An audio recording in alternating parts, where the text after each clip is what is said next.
What's up, interpreters? This is Toby Bloom. I'm the National Program Manager for Travel, Tourism, and Interpretation for the USDA Forest Service. I backstop our local staff in helping them give visitors an excellent experience at visitor centers and other interpretive spots that we have across the National Forest System.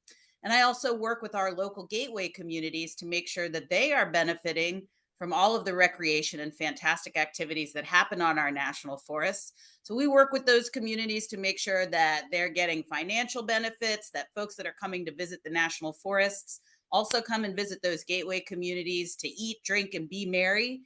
And then we are a perfect system working together, gateway communities and national forest system lands. So I'm looking forward to chatting with you all today. Woohoo! Well, what's up, interpreters? This is Song, your NAI events manager. And I would say normally, as always, with me, but sometimes I'm with Heather, sometimes I'm with Emily. And so I guess with me is This time, Paul Caputo, Executive Director for NAI. So happy to be talking to my longtime friend, Toby Bloom. Toby and I go way, way back. You have been involved with interpretation and with NAI for as long as I can remember, certainly as long as I have been involved with NAI.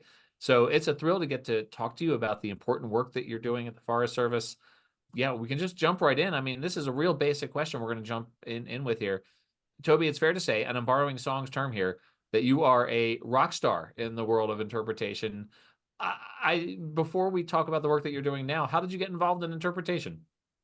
Oh, that's a great question, Paul, and thank you. That's a very kind description. It's funny, in Forest Service, it just so happens that tourism and interpretation are one portfolio for a program manager, but that's actually how I got into interpretation in the first place. My first job in tourism was as a tour guide, and part of my job as a tour guide was to give city tours and cultural tours through the cities and public lands where we were visiting. I did tours all through the US, Canada, and Mexico, so there was a lot of interpretation going on. I did that for about 4 years, and then I just realized the importance of tourism and interpretation as a part of that, in well-being of communities. And so I started working on community tourism. I trained nature guides and tour guides in Honduras as a contractor for the U.S. Agency for International Development. I was a director of wildlife ecotourism for Humane Society International, where we're doing interpretation about wildlife. And then I landed in the Forest Service in the International Programs Division, helping out with tourism projects in Latin America and the Caribbean. And then I came to the Domestic Forest Service in my current role. And I knew what interpretation was, but I didn't realize that there was a real structure behind it. And so that is how I came to be friends and a part of NAI. I believe I joined NAI in 2015 when I came into this role, and I took my training as a certified interpretive guide. I then became a guide trainer. I'm in the process right now of getting my interpretive planning certification. And so, Paul, like you said, it's a long history. It's been almost a decade, and it's been super fulfilling. I really love connecting people with nature. And I think the best way to do that is through storytelling and through sharing experiences. And so that's why interpretation is so important. It really helps people understand why the work we do is important. And it helps people leave these places that we manage and love, leave them with a message and with a feeling of, wanting to be a land steward. And so that is how I got into interpretation. And I feel like it will always be a part of the work I do, no matter where I go. well, Toby, with that just little brief introduction of only your time as a tour guide and interpreter, by all accounts, you should be like 600 years old. Um, so when you tell, like when friends ask you or new people ask you, what is interpretation? Like, what is the response that you give them? Because you've been doing tour guiding and naturalist stuff, and what do you tell them? Well, I first say that I wasn't around when they came up with the name, because I think interpretation, as a term can be confusing if you're not in the field. But, I say basically I use the old, I believe, NAI definition of interpretation, which is that it is a communication tool that inspires an emotion that changes a behavior. And when you break it down that way, Forest Service is not Park Service. Our number one mission is not to tell the story of America. Our mission is really about protecting natural and cultural resources. And we do some interpretation along with that to sort of complement the work we do and explain that work to, our visitors. Interpretation is really about how do you connect with the everyday citizen? How does our work connect with the everyday citizen? And it does for everybody. Maybe some people more than others, but that's our job as interpreters, is to make sure that people feel connected to the lands that we manage. I want somebody to feel like a national forest is theirs. I mean, even if they're not American, I want them to feel connected to nature. I want them to feel like they are part of this giant ecosystem that we have on this planet, and that we're all part of, protecting these natural and cultural resources, and they also protect us. And so it really is about that storytelling. It is a communication style. So I like to really broaden it out so that I put it in terms that people can understand. And when you talk about a communication style, that resonates with people. Everybody understands how important communication is. So you've highlighted something important, I think, that is the fact that, interpretation is not necessarily the Forest Service's first priority. Yeah. And yet you do interpretation, and it's something you've been involved with directly in your role with the Forest Service. How do you get involved with interpretation in a federal agency where it's not necessarily the top priority? That's a great question. I feel really lucky to be in the position I'm in. And I also feel really lucky to backstop a lot of folks doing interpretation in the Forest Service. And the interesting thing is, in the Forest Service, we don't hire, the particular series that, say, National Park Service uses for their park rangers. It's called 0025. We don't really have that many of that series in the Forest Service. But what I find is people that are passionate about their work and want others to understand it will naturally gravitate towards interpretation. So you all know every year we do the Gifford Pinchot Awards for Excellence in Interpretation. And that recognizes our Forest Service staff that are doing great interpretation and really connecting with communities, and telling our story. And it's interesting to see where those folks are across the agency. Naturally, of course, many of our nominees are folks that work at our visitor centers that are scattered across the country.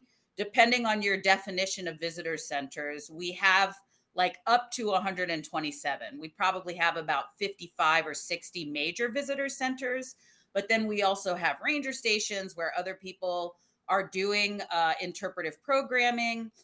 There might be somebody out on a trail who's doing that work. We have visitor information staff. And so there are a lot of ways to get involved. I would say that probably the most direct way is to work at a visitor center. But like I said, we have marine fisheries biologists who do great interpretation because they want people to understand, why it's important for us to protect fish habitat and how we do that. And they take kids out on freshwater snorkel trips and explain to them, how all of these little critters that they're seeing underwater are connected to each other and to them. So, when our marine biologists are nominated for a Gifford Pinchot Award, that shows you that it's not just folks in visitor centers. We also do a lot of work with fire. And so some of our really gifted interpreters are the folks that work with communities that are, at risk of experiencing wildfires. And so when we have folks that are good at connecting with individuals, and it doesn't matter what the topic is, like I said, it can be, fish in a river, it can be fire, it can be, lands that we manage that were previously owned by tribes. Any of these topics are topics that folks can get involved in interpretation in. And again, like I said, for the Forest Service, when I explain it as a communication style, it feels more accessible to these other folks who are working in other divisions who indeed have a place in their job for connecting with visitors and storytelling and explaining why the work they do is important. So there are lots of opportunities. We manage 193 million acres. We also have support units. And so there are about 30,000 employees in the Forest Service. And so there's always a place for you to do interpretation, even if that's not, your main position description. there's this fun little category in government position descriptions called other duties as assigned. And so a lot of people that have a passion for interpretation will squeeze it in based on that little sentence that gives us some leeway in how we do our jobs. Well, that is really exciting. Yeah, there are a lot of opportunities. Obviously, I manage the national conference here for NAI, and I love seeing Forest Service emails come through of people who are presenting or who are attending the conference. So certainly, yes, you're right. There's a lot of interp happening in the Forest Service. You've mentioned communities multiple times already in this podcast. And I think you mentioned gateway communities at the very beginning. Was that the term? Can you explain, like, just kind of elaborate on what, like, I don't know what a gateway community is. Yeah, sure. So, gateway communities are those communities that are adjacent to our national forests. We use the term gateway communities for other public lands as well. So, there's gateway communities into the national parks, into wildlife refuges, and things like that. But that's what we're talking about when we say gateway communities. And I really think that it's important for us to demonstrate the benefits to those adjacent communities, our gateway communities, so that they also are, invested in protecting these public lands. A lot of people really enjoy public lands for the natural beauty.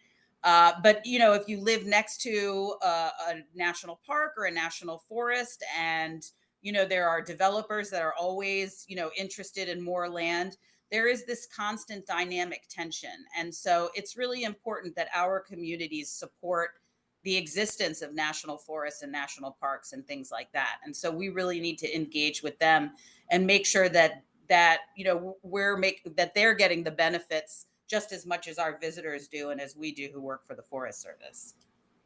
So I mentioned, you and I have known each other a long time. We've worked on a lot of things sort of mutually. You've always been a very strong supporter of NAI through the work that you do as a representative, say, on the Federal Interagency Council on Interpretation, which is interpretation leads from federal agencies who one of the main things we do is we hold the awards program for interpretation for the federal agencies. But more importantly than that, I think, is that the interpretation leads coming together to sort of work to see how we can best serve the field of interpretation is such an important thing for all of us to do collaboratively. Why has that relationship been so important for you personally, the one that we have with between the Forest Service and NAI, and the larger relationship of all of the federal agencies working together through FICE, we call it? It really has been super important. Well, I'm very into peer learning, and I think all of the agencies do things a little bit differently. And there's always an opportunity to learn how to do something better or differently or, innovatively or whatever. So I think, our relationship with Park Service is really important because basically interpretation is their reason for being. And so you've got a whole agency of people thinking about what is the best way to do interpretation. And so the other agencies like Forest Service, where interpretation is kind of a smaller piece of our portfolio, we're really able to lean on Park Service and their very deep thought about, how to best deliver interpretation. And then on the other end of the spectrum, like right now, Bureau of Land Management is putting together sort of a more permanent way to address interpretation in their agency. And I really love to be in on the beginning of this new process for them. There's a book called Zen Mind, Beginner's Mind. And it's great if you're ever kind of in a rut or you're trying to figure out the best way to do something. And basically, the premise is if you're coming at something new without any preconceived ideas, you're going to have a much better time coming up with different options. If you are an expert in a field, chances are your lane to achieve something is a lot more narrow. So if you come at something with a beginner's mind, you're probably going to have a better result. And since BLM is at the beginning of that process right now, I'm really interested in sort of going along on the process with them to see what they come up with. I think sometimes we fall into the trap of, this is how we've always done it. And I've been in my job for 9 years. So that's a pretty long time to be doing the work. And so while BLM is kind of embarking on this new process, that's really helpful for me to get out of my sort of expert mindset and kind of look at things differently. And I think it's so important to always be refreshing and always learning and sort of coming at it with a different approach. And my feisty colleagues are the ones who help me do that. Of course, folks on the ground as well, but just kind of that infusion of a different perspective from different agencies is always really helpful. And, we're in the same boat a lot of the time with budget issues and, how do we make sure that we're doing good interpretation with the constraints that we have and things like that. So it's really nice to have colleagues who are in a similar situation and we can kind of bounce ideas off of each other and also, benefit from each other's work and resources as well. So it really has been great. It's just a neat group of people, and I always know that when I reach out to you all and the other interpretive leads from the agencies, I'm going to get some great answers back. Awesome. Well, again, the Forest Service is doing a lot of great work, and Toby, you're doing a lot of great work.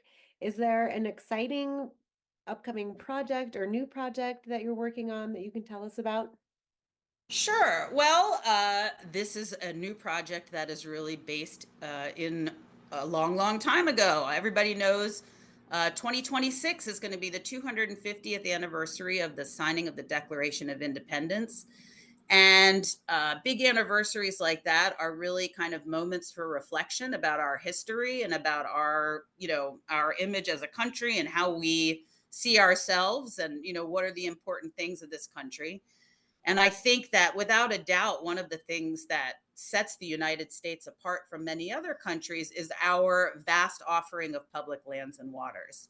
And so I personally think it's going to be really important for us as an agency and all of the other public lands and waters to really be telling the stories, not just about our agencies and how we manage the lands we manage now, but about those lands and waters before we ever came around. Who was managing them before us? How did these things come to be? Like, the history of the Grand Canyon goes back, hundreds of millions of years. And so that stuff is really important. So yeah, preparing for America 250 in July of 2026. I'm sure we'll be celebrating the whole year, but that's big on my mind right now. And I would really love for some of our visitor centers that were built in like the 60s and the 80s that they would get a facelift and really kind of have the resources they need to be ready to welcome our visitors in 2026. Toby, you've traveled a lot internationally, not just personally, but on behalf of your work with the Forest Service. Why is it important for a U.S. based federal agency to be involved with interpretation around the world? And what is it that you're doing when you work with interpreters in countries where you travel? Well, I love that question. I think it's really neat. The Forest Service is, I believe, the only federal land management agency that has a mandate to share knowledge globally. There are other agencies that send folks internationally to do the work, but we actually have a a mandate within our directives and mission to share that knowledge. And so it's a big part of what we do. And so in the international division of the Forest Service, we basically offer to other countries the technical expertise that we have within the Forest Service. And we are a multi-use agency. So there's a whole lot of technical expertise within the agency that we're able to share with other countries. So it could be, low volume roads development that are good for carts and motorcycles. It could be developing an endemic seed bank in a country where, trees are disappearing. And interpretation is another one of those expertises that we share with those countries. In the past few years, I've been lucky enough to work in Brazil with some indigenous tribes down there that get tourism visitation. And, tourism is such a ubiquitous thing that people think it's easy and that, it's a no brainer. And if you build a visitor center or you build a hotel, bing, bang, boom, you're done. There's tourists and everybody's happy. But we know as interpreters that there is a real structure and an art to drawing people into your community, your story, your culture, the resources that you are protecting. And so I've been very lucky to share that expertise in Brazil. We did several trainings on guiding interpretive guiding, so that when in this particular area that I was working in, there were lots of waterfalls. And so people were coming to the area to visit the waterfalls, and then they were leaving that day. And the community that we worked with was really interested. Yes, they have the waterfalls, but there's also fantastic restaurants, and they have these beautiful cultural dances, and there are festivals that happen. And they wanted to make sure that tourists weren't just coming for the waterfalls. And so we give them a little bit of training on how to provide an interpretive tour, how to do some interpretive messaging, how to make sure that the tourists are leaving with a specific message and a specific emotion about that place when they leave. And it was very effective. And it's so interesting because the light bulb goes on and people realize, oh, there's a process, there's a way to do this. There are certain steps that we can take so that we can ensure that visitors are feeling connected to our culture and not just these waterfalls. We also did visitor information signage for them. So in addition to kind of drawing tourists in, we want to have good information out there, because there will be folks walking around the community that may not be with a guide. And so we want them to get all of that cultural information and the natural information as well, so that they can be good stewards of the land and that they can, recommend to other people to come back. I also got a chance to work in Malawi at the Nakot Dakota Wildlife Refuge, helping them do tourism planning and interpretation. And that was just incredible. So really, my interpretation career started internationally, first in Peru and then Honduras. And so working in developing countries and helping folks, develop the skills that will help their communities benefit from visitation, and helping them develop these communication styles that connect people to their communities and the places that they live. That's just really rewarding for me. And I'm thrilled that, as a Forest Service employee, we have those opportunities. So yeah, I love to travel, and I just feel super lucky that I've had those opportunities through work to share this amazing field that connects people to nature. Toby, thank you so much for joining us. It's always great to see you and hear you and get to work with you. I can't wait to see you at in St. Augustine at our national conference, and I'm sure I will see you on one of the FICE meeting that we Conference have. registration open now. Absolutely. And our call for nominations for the Gifford Pinchot Awards just went out last week. Woo. So we're looking forward to hopefully having regional winners from all of our regions, and then we will announce our national winner at the conference as usual. So stay tuned, everybody. And interpreters, And interpreters, that's that's what's up. What's up?